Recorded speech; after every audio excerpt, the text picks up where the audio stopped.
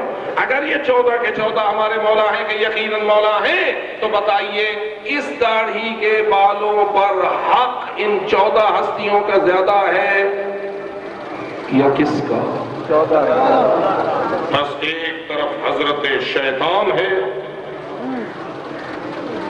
جو ان الشیطان للانسان عدو مبین ہے. ایک طرف شیطان ہے کہ جو انسان کا کھلا دشمن ہے، اور قرآن کھول کے کہہ رہا ہے کہ تیرا کھلا دشمن شیطان ہے. شیطان کہتا ہے مڑا دے. بہت اچھا مرحبا. اللہ سے لے کے 14 معصومین تک، پردہ غیبت والے مولا تک. ماشاءاللہ. کیا فرماتے ہیں بھئی؟ عقیدے دی گال نہ کرو، رکھو تے بھاوے نہ رکھو تہاڈی مرضی، گال تو سچی کرو. وہ فرماتے ہیں ان کا فرمان کیا ہے؟ اللہ، رسول، مولا علی، بی بی زہرا، مولا امام حسن، مولا امام حسین اور ان کی ساری اولاد، حتیٰ کہ پردہ غیبت والے امام زمان عجل اللہ تعالیٰ فرجہ الشریف، یہ صلوات اللہ علیہ مجمعین، یہ ساری ہستیاں، مجھے بتاؤ ان سب کا حکم کیا ہے؟ مڑا دو. تمہاری مرضی، رکھو تے بھاوے نہ رکھو. بولو. بہت سارے لوگ ہیں جو حکم سے بھی ناشنا ہیں، لوگوں کو جیسا دیکھتے ہیں سمجھتے ہیں یہی شریعت کا حکم ہے، یا دوسرے مقدموں کی باتوں کو سنتے ہیں تو سمجھتے ہیں وہی فقہ جعفریہ کا حکم ہے. اس لیے کھلی مجلس میں علی اعلان آپ سے پوچھ رہا ہوں، حکم امام جعفر صادق، فقہ جعفریہ، فقہ اہل بیت، 12 ائمہ، 14 معصومین، سب کا خالق اللہ. حکم کیا ہے؟ رکھو. بولو. رکھو یا مڑاؤ؟ اب وہ کہتے ہیں رکھو. کتنی دہاڑے؟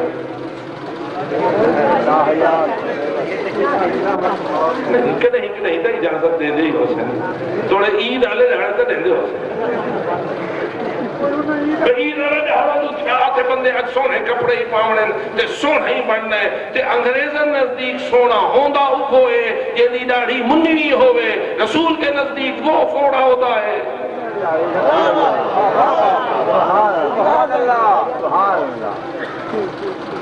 حسن کی تعریف انگریزوں سے نہ لے، عباس علمدار سے لے.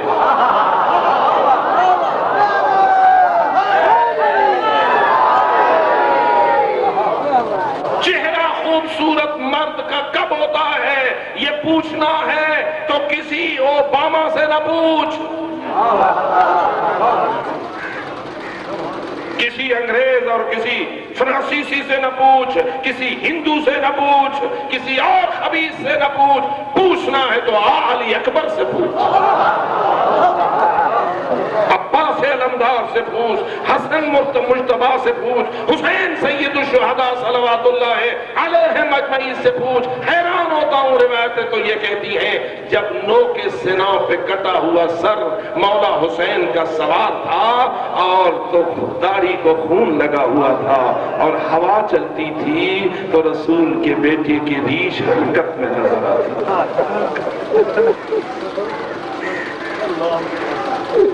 اس لیے عزیزان من مذہب کی بات نہیں، روزی کے لیے امام کو امام ماننا اور ہے، ہدایت کے لیے امام کو امام ماننا اور ہے. تیرے بہت سارے بیان کرنے والے ان کی کوشش ہوتی ہے کہ وہ اپنے عوام کو بھی دروازہ اہل بیت پر فقط رزق، روزی اور دنیا کی زمین و جائیداد کے لیے لے، لیکن نہیں. اللہ کہتا ہے شہر رمضان الذی انزل فیہ القرآن ھدی للناس. سبحان اللہ. قرآن اللہ نے کیوں بھیجا ہے؟ ہدایت کے لیے. رسول اللہ نے کیوں بھیجا ہے؟ امام اللہ نے کیوں بھیجے؟ اس بیوی کو آیت تطہیر کا وارث کیوں بنایا ہے جس کی گود میں حسنین پلے ہیں؟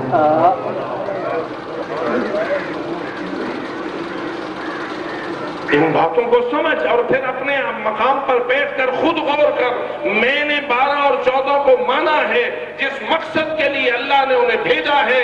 میں نے وہ مقصد ان سے حاصل کرنے کی کوشش کی ہے یا نہیں؟ سبحان اللہ. اس لیے میں واضح طور پر کہتا ہوں یا علی مدد بے شک جائز ہے تیرے لیے. رزق کے لیے مولا کی مدد مانگ, صحت کے لیے مولا کی مدد مانگ, اپنی شفا کے لیے مولا کی مدد مانگ, اپنی اولاد کے لیے مولا کی مدد مانگ. سب جائز ہے, لیکن یہ مددیں اتنی بلند نہیں جتنی ہدایت اور نجات کے لیے یا علی مدد ہے. اور میں کہہ دیا کرتا ہوں وہ جو پہلی مثالیں میں نے تجھے دی ہیں, رزق ہے, اولاد ہے, شفا ہے اور اس قسم کے دیگر مشکلات ہیں, اس میں تو یا علی مدد کا قائل اہل سنت بریلوی بھی ہے. ماشاءاللہ آپ جہاں رہتے ہیں بہت سارے دربار آپ کے پاس ہیں, وہ بریلویوں کے دربار ہیں. کیا خیال ہے اگر کوئی سلطان بہو کو جا کے وسیلہ ماننے کے لیے تیار ہے, کیا وہ مولا علی کو وسیلہ نہیں مان سکتا؟ سلطان بہو آیا افضل مانتا ہے یا مولا علی کو اہل سنت؟ یہی ہے نا. محمد رسول کے اپنے کتب والے لکھتے ہیں کہ قطب الاولیاء ہے علی. کسی ولی کو ولایت نہیں ملتی جب تک کہ علی کی چوکھٹ پہ نہ جھکے. سلطان بہو سلطان بن نہیں سکتا جب تک کہ وہ علی کی غلامی کا طوق نہ پہنے.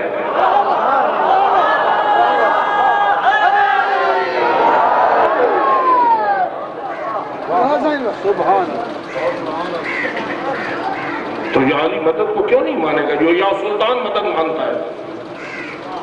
جو سلطان بہو سے مدد مانگتا ہے وہ اس کے سردار قطب الاولیاء علی سے کیوں نہیں مدد مانگے گا؟ سلطان بہو کے لیے یہ آیت نازل نہیں ہوئی انما ولیکم اللہ ورسولہ والذین آمنوا الذین یقیمون الصلاۃ ویؤتون الزکاۃ وہم راکعون. سلطان بہو نے نہیں رکوع میں انگوٹھی دی, دینے والا ہے تو وہ حسنین کا بابا علی ہے.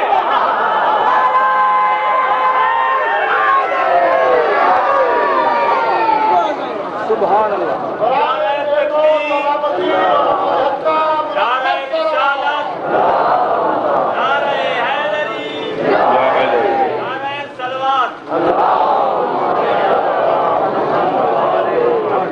تو کیا خیال ہے اہل سنت یا علی مدد کا قائل ہے یا نہیں؟ بریلوی اہل سنت قائل ہے یا نہیں؟ آپ بھی قائل ہے یا نہیں؟ آپ میں اس میں فرق ہے. آپ میں اور اس میں فرق کہاں ہے؟ کوئی عالی مدد کا ایسا عنوان ہے جس کا تو قائل ہے اور وہ نہیں؟ انشاءاللہ. یا دونوں برابر کھڑے ہو؟ بولو. اہل سنت بریلوی اور شیعہ اثنا عشری دونوں یا علی مدد میں برابر کھڑے ہو یا تھوڑا سا فرق ہے؟ برابر ہی نظر آتے. اور اگر نہیں ہو برابر تو ذرا اس نقطے کو ڈھونڈ, وہ کون سی یا علی مدد کی حیثیت ہے جس کا وہ قائل نہیں ہوا اور تو اس پہ ایمان لایا ہے. تو جواب یہ ہے کہ وہ یا علی مدد دین اور ہدایت میں نہیں لیتا علی سے مدد. دنیا کی ہر مشکل میں انہیں مشکل کشا سمجھتا ہے, لیکن جب نماز کا وقت آئے کسی اور کے دروازے پہ جاتا ہے, روزے کا وقت آئے کسی اور دروازے پہ جاتا ہے, شریعت کے کسی اور حکم کا وقت آئے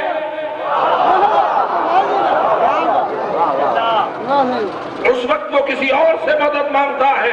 بس سوال یہ پیدا ہوتا ہے, ایک طرف نماز کھڑی ہے اہل بیت رسول اور علی ولی اللہ کی, دوسری طرف نماز کھڑی ہے امام اعظم ابو حنیفہ کی.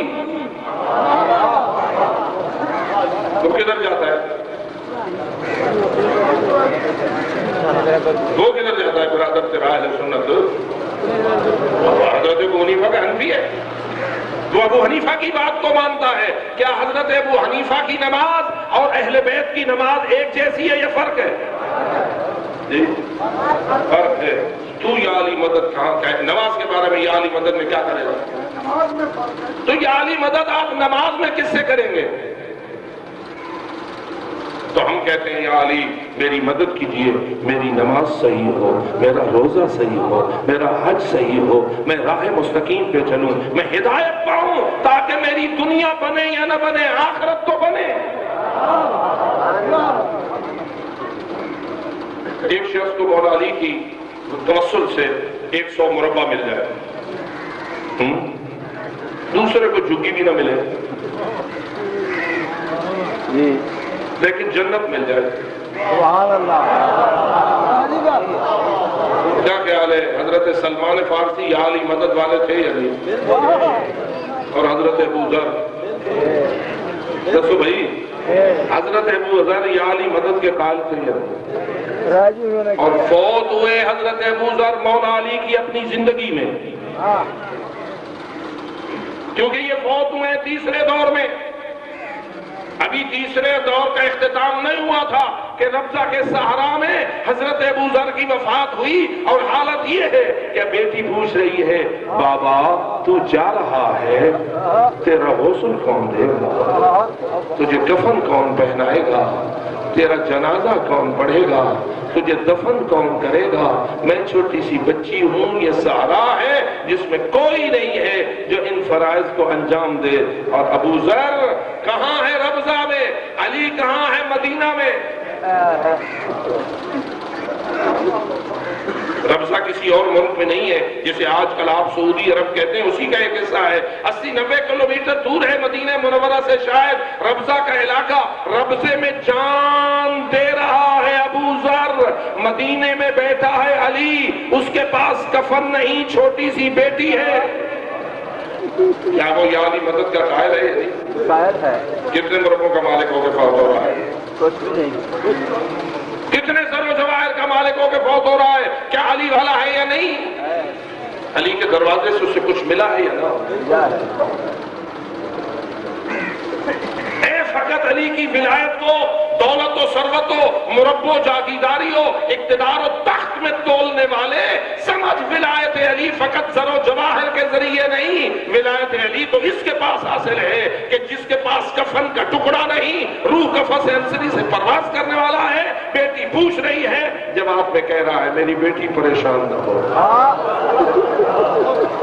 میرے نبی کا فرمان حق ہے. انہوں نے مجھے فرمایا تھا تو غربت میں فوت ہو جائے گا، تیرا سب کچھ ہو جائے گا، بس اتنا کرنا، جب میرا روح پرواز کر جائے تو تو میری ابا کو میرے جنازے پہ ڈال دینا.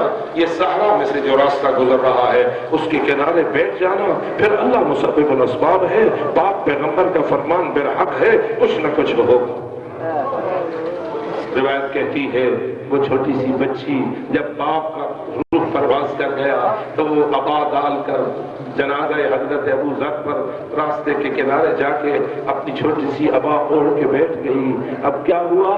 گزرا ہے حاجیوں کا ایک قافلہ جس کی سربراہی حضرت مالک کر رہے تھے، مالک اشتر کر رہے تھے. جب مالک اشتر نے راستے کے کنارے ایک چھوٹی سی بچی کو بیٹھا ہوا دیکھا، صحرا ہے جہاں کسی بندے کا نشان نہیں، ایک چھوٹی سی بچی بیٹھی ہے، چونکہ علی والا تھا نا، مالک اشتر علی والا تھا. مالک اشتر سے نہ ہو سکا کہ اس بچی کو تنہائی اور خلوت کی اس حالت میں دیکھے اور وہ آرام سے گزر جائے.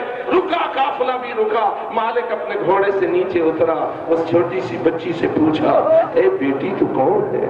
اس صحرا میں کیسے بیٹھی ہوئی ہو؟ تیری یہ کیفیت کیوں ہے؟ اس وقت وہ بچی رو کے کہنے لگی میں رسول کے صحابی ابو ذر کی بیٹی ہوں، میرا بابا وہ فوت ہو گیا ہے، اس کا جنازہ وہاں پڑا ہوا ہے، میرے پاس کوئی وسیلہ نہیں ہے، اس کی تجہیز و تکفین و تدفین کا کیا ہو؟ اب کیسے کیسے ہو سکتا ہے کہ مالک سنے ابو ذر فوت ہوا ہے یا ابو ذر کی دختر ہے اور وہ آگے نکل جائے؟ حضرت مالک نے اپنے پورے قافلے کو ساتھ ملایا کہ بڑی عزت کے ساتھ ابو ذر کا غسل ہوا، اپنا قیمتی کفن ابو ذر کو پہنایا، عزت کے ساتھ جنازہ پڑھا، وہی قبر کھودی، اس ربضہ کے سہارا میں ابو ذر کی جنازے کی تدفین ہوئی۔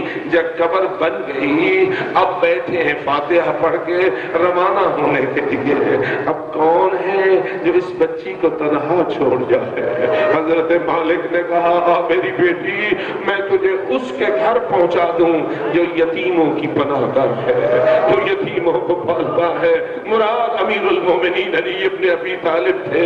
جب بچی کو لے جانے کا پروگرام بنایا اب بچی آئی اور وہ اپنے بابا کی قبر پہ بیٹھ کے رونے لگی۔ عزادارو جب اس نے رونا شروع کیا اب ذرا کچھ جائزہ لو، سفر تو تھا ان لوگوں کا لیکن مالک نے اپنے ساتھیوں کو کہا جلدی نہ کرو، بچی اپنے باپ سے آخری الوداع ہونا چاہتی ہے، جتنا دیر چاہے لگائے ہمیں اتنا انتظار کرنا چاہیے۔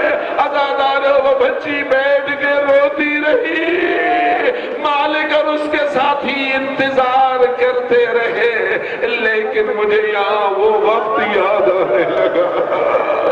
ہائے ہائے سکینہ، ہائے دختر امام مظلوم سکینہ، تیرا تو بابا ایسے ماحول میں مارا گیا جہاں صحرا کی تنہائیاں نہ تھی بلکہ بھرا مسلمانوں کا قوم کا علاقہ تھا، بیویاں بھی موجود تھی، لیکن صورتحال کیا ہے؟ کیا سکینہ کو جی بھر کر اپنی باپ کے لاشے پہ رونے کی اجازت دی گئی؟ کیا سکینہ کو مولا کے جنازے پر جی بھر کر رونے کی اجازت دی گئی؟ اور اگر نہیں دی گئی تو ذرا مجھے بتا وہ وقت کتنا سخت ہوگا جب سکینہ کے چہرے پہ تماچے مار کر بابا کے لاشے سے اسے جدا کیا گیا ہوگا۔ دھوپ پہ مولا کا لاشا پڑا رہا، سکینہ مڑ مڑ کے دیکھتی رہی، دھوپ پہ جنازہ پڑا رہا، اور اے کاش کے جنازہ تو ہم کہتے ہیں، کیا اسے جنازہ کہتے ہیں جس کا سر کٹ کے چلا گیا ہو، جس کا سینہ پشت کے ساتھ ایک ہو گیا ہو، اور میں نے یہ کہہ رہی ہوں او محمد صلی اللہ علیہ ملیک السماء وہذا حسین مرمل بالدماء۔ عزادارو مجھے اتنی سمجھ نہیں آتی، یہ کسی بیٹی سے پوچھ لینا اگر تیرے باپ سے تجھے جدا کیا جائے تو بتا تیرے قلب کی تاثیر کیا ہوگی۔ بس اتنا کہہ کے مجلس کو ختم کروں، ہماری رسم ہے اگر کسی بیٹی کا باپ فوت ہو جائے اور وہ بیٹی دور بیاہی ہوئی ہو پیغام بھیجا جاتا ہے تیرا نہ کرنا۔ آزادارو بس اتنا بتاؤ کسی مرحوم کے لیے بیٹی کا انتظار کرنا کچھ اور ہے اور کسی جنازے سے بیٹیوں کو تماچے مار کر اور کھینچ کے ہاتھوں میں رسیاں ڈال کر لے جانا یہ کچھ اور ہے۔ یہی وہ مصیبت ہے جس کا نام کربلا ہے، یہی وہ مصائب ہے جن کا نام مصائب اہل بیت ہے۔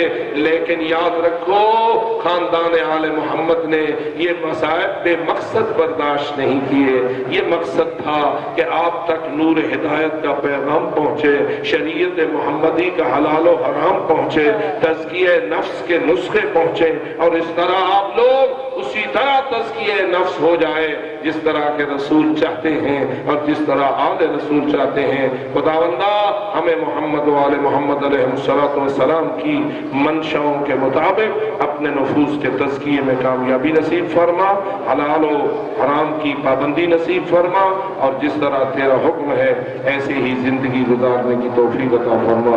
الا لعنت اللہ علی القوم الظالمین وسيعلم الذين